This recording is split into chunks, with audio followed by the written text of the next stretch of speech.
और कई लोग तो ऐसे हैं, उनको आज तक हनुमान चालीसा पढ़ना नहीं है, आज तक कोई चालीसा, चाहे गायत्री चालीसा हो, लक्ष्मी चालीसा हो, शिव चालीसा हो, पढ़ना ही नहीं आती, बस बैठ गए भगवान के सामने और पढ़ लिया आसन लगा के। नहीं नहीं नहीं, चालीसा पढ़ने का भी एक नियम है।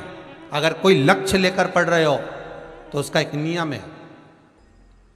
पूरी जिंदगी पढ़ते रहोगे तो भगवान की प्राप्ति नहीं है, पर लक्ष्य लेकर अगर पढ़ा है आसन से, जिस भगवान की चालीसा पढ़ रहे हो उसकी मूर्ति या उसका फोटो आपके सामने होना चाहिए।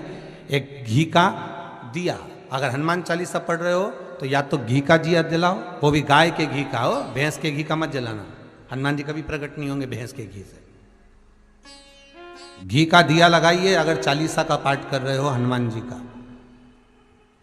और बहुत ज्यादा संकट है, बहुत ज्यादा परेशानी है तो हनुमान चालीसा का पाठ करो तो तिल्ली के तेल का दिया लगाओ,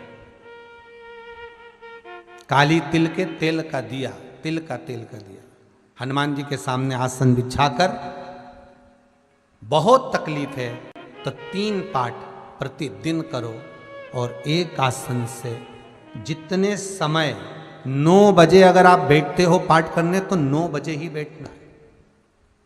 11 दिन तक प्रतिदिन 3 पाठ रोज करो।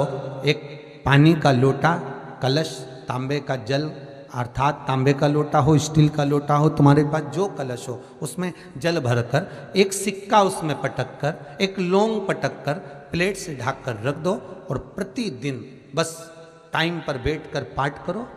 11 दिन पूर्ण होंगे, जिस कामना से आपने पाठ करा है बस वो सिक्का, वो लौंग कलश में से निकाल लो, जल का आचमन करो और जिस काम के लिए करा है वो जल उस प्रयोग में ले लो।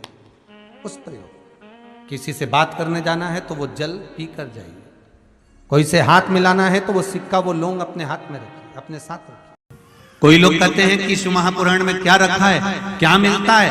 हमारा निवेदन है, एक बार 7 दिन की शिव महापुराण की कथा को किसी पंडाल में बैठकर श्रवण कर देखना, बिना दिखावे के, दिखावे के लिए नहीं, अहंकारवश नहीं, किसी को दिखाने के लिए नहीं, केवल मन से 7 दिन की शिव महापुराण की कथा किसी पंडाल में बैठकर दिल से श्रवण कर देखना।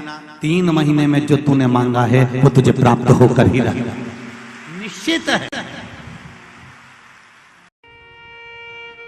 इतना सुंदर कहा है, जरा ध्यान दीजिएगा।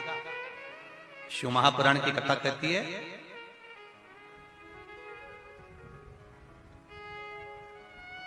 जन्म के, बच्चा जब जन्म लेता है, जन्म के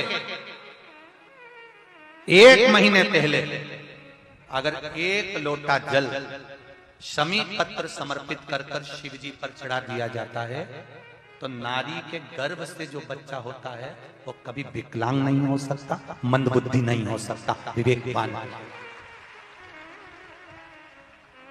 शरीर कष्टवान बच्चा जन्म नहीं ले सकता। और यदि शिव मंदिर नहीं है नजदीक में, शंकर का मंदिर भी नहीं है नजदीक में, तो शमी के पेड़ के नीचे 1 लोटा जल चढ़ाकर उसका भी स्मरण किया। गरुण घंटी देखी आपने, वो बजाते हो गरुण जी महाराज की घंटी। ये घंटी का नाद कहां कहां करना चाहिए? गरुण घंटी का नाद किया जाता है सबसे पहले भगवान के सम्मुख में, ठीक है। दूसरी जगह गरुण घंटी का नाद करना चाहिए फिर अपने रसोई घर में जहां पर परिंदा भरा है उस स्थान पर, पितरों की शांति के। तीसरी जगह जहां पर अपना लक्ष्मी रखते हो, अलमारी, तिजोरी, उसके पास में। चौथा घंटी का नाद करना चाहिए दरवाजे के पास में, दरवाजे के अंदर के भाग में। फिर 5वां, गरुण घंटी को घर के बाहर, घर से दरवाजा लांग कर बाहर खड़े होकर घंटी का नाद किया जाता है। कहते हैं जो ये 5 जगह पर घंटी का नाद करता है उसके घर में कभी संपदा की कमी नहीं होती। इतना गरुण घंटी के नाद की महत्वता है। पर दुनिया के लोग इतने आलसी हैं, बस भगवान की आरती करे तब घंटी बजाए, उसके सिवा धर दे होते। तो मालूम ही नहीं कि घंटी कितनी जगह बजाना चाहिए, घंटी का नाद क्यों करा जाता है।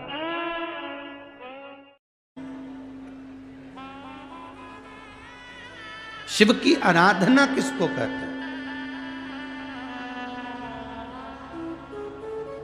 कोई कहता है कि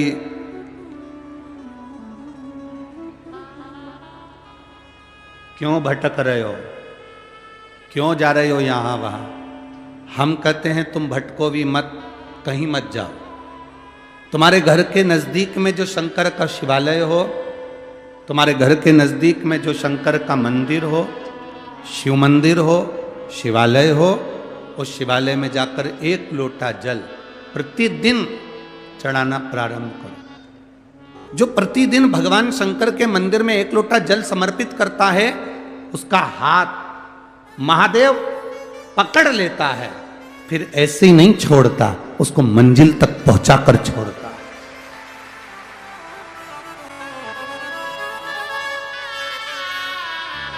वो ऐसे ही नहीं छूट सकता।